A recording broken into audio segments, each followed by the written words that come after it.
Les conditions de travail ont été et sont encore bien heureusement au centre de réflexion sur le bien-être en entreprise. L'Office Manager a vu son rôle prendre de l'importance sur l'impact qu'il peut donner à l'ambiance de travail. Et de mon expérience, les changements ont été impressionnants ces 10 dernières années. Mais ces efforts et ces investissements ne cachent-ils pas une certaine hypocrisie de la part du management? Une entreprise vient d'investir dans de nouveaux bâtiments qu'elle a aménagés avec goût. Les espaces sont vastes, aérés, les chaises sont confortables et les bureaux réglables en hauteur. La cuisine a été totalement revue. Il y a plusieurs micro-ondes, plusieurs frigos, de la végétation au mur et une fontaine d'eau écologique.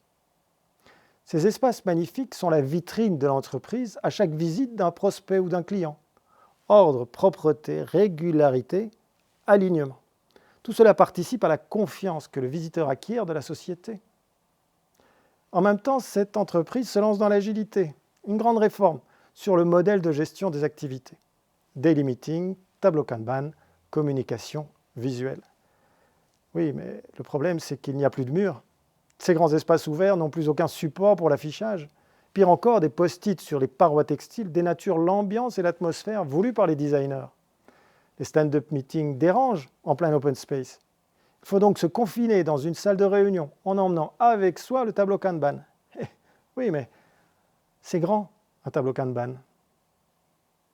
Alors oui, des solutions digitales existent et oui, le travail à distance va certainement se développer fortement.